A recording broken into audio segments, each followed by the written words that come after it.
ঘোষণা করেছি স্বতন্ত্র শিক্ষার্থী ঐক্য। আমরা মনে করি যে এই একটা ঐতিহাসিক একটি ক্রান্তিকালের মুহূর্তে আমরা এই প্যানেলটি ঘোষণা করেছি এবং আমরা গত 5 আগস্ট পরবর্তী সময়ে এই ঢাকা বিশ্ববিদ্যালয়ে যে ধরনের রাজনৈতিক সংস্কার এবং যে ধরনের একাডেমিক সংস্কারের মধ্যে দিয়ে যাওয়ার কথা, সেই সংস্কারের কথাই আমরা আমাদের প্যানেলের মধ্য দিয়ে তুলে আনব এবং আমরা বিশ্বাস রাখি আমাদের যে চাওয়া, আমাদের যে কথা, সেটা এই আমাদের সাধারণ শিক্ষার্থীদেরও চাওয়া এবং তাদের ভয়েস হয়ে ওঠার জন্য আমরা এতটা সাহস করে আমাদের এই পূর্ণাঙ্গ প্যানেল আজকে আত্মপ্রকাশ করেছি এবং আমরা অত্যন্ত আশাবাদী যে আমাদের শিক্ষার্থীরা আগে যেহেতু 2019 সালের নির্বাচনে তাদের হয়তো ওই সুযোগটা ছিল না, এবার কিন্তু ওই সুযোগটা আছে। ক্যাম্পাসের গতিমুখ কোন দিকে যাবে সেটা শিক্ষার্থীরা নির্ধারণ করবে, কোনো ছাত্র রাজনৈতিক সংগঠন নির্ধারণ করবে না, কোনো সাদা দল নীল দল নির্ধারণ করবে না। আমি উমামা ফাতেমা গত 5 আগস্ট পরবর্তী সময়ে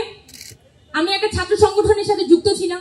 আমি ছাত্র ফেডারেশন নামে একটি সংগঠনের সাথে যুক্ত ছিলাম এবং দীর্ঘদিন ক্যাম্পাসে ছাত্রলীগের নির্যাতন, নিপীড়ন, ন্যাশনাল লেভেলে হাসিনার যে একটা স্বৈরাচারী ব্যবস্থা, প্রত্যেকটার বিরুদ্ধে কিন্তু আমরা 6 বছর ধরে ফাইট করে যাই। কিন্তু 5 আগস্ট পরবর্তী সময়ে আমি কিছু প্রশ্নে দ্বিমত পোষণ করে আমি আমার ছাত্র সংগঠন থেকে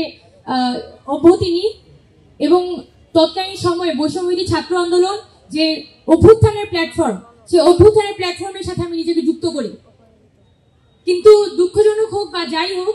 এই অভ্যুত্থানের প্ল্যাটফর্মের মধ্য দিয়ে আমরা সবাই ওই পরিবর্তনের আকাঙ্ক্ষাটা ছিল বলে ওই অভ্যুত্থানের প্ল্যাটফর্মের সাথে আমি নিজেকে যুক্ত করেছিলাম এবং অত্যন্ত গুরুত্বপূর্ণ একটি পদে আমি আসীন ছিলাম এবং আমি প্রতি মুহূর্তে এই বাংলাদেশের আকাঙ্ক্ষা, বাংলাদেশের অভ্যুত্থানের আকাঙ্ক্ষা, বাংলাদেশের জনগণের চাওয়া, সেটা টক শো হোক, মিডিয়া হোক বা সেটা সভা সেমিনার হোক বা রাজপথ হোক, প্রতিটা জায়গাতে আমি বলে যাওয়ার চেষ্টা করেছি এবং যখন আমি দেখেছি যে আসলে সম্ভব হচ্ছে না, 5 আগস্ট পরবর্তীতে যে পরিবর্তনের স্বপ্ন আমরা দেখছি সেটা নানানভাবে আসলে পকেটভুক্ত হচ্ছে, তখন আমি আসলে থাকতে পারিনি। আমি এই প্ল্যাটফর্ম থেকে বের হয়ে আসি এবং পুনরায় আমি যে একটা জার্নির মধ্যে ছিলাম, যে সংগ্রামের মধ্যে ছিলাম, আজকে সেই 5 আগস্ট পরবর্তী সময়ে আজকে 1 বছর পর আমি একই সংগ্রামের মধ্যেই আছি।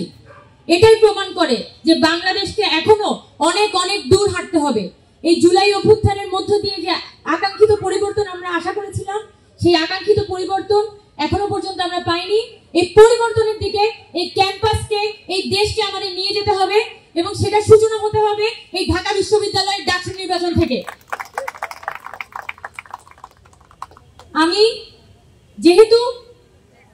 আমাদের ঢাকা বিশ্ববিদ্যালয়ের ক্যান্ডিডেটসির কথা ভাবছিলাম অনেকদিন ধরেই, বেশ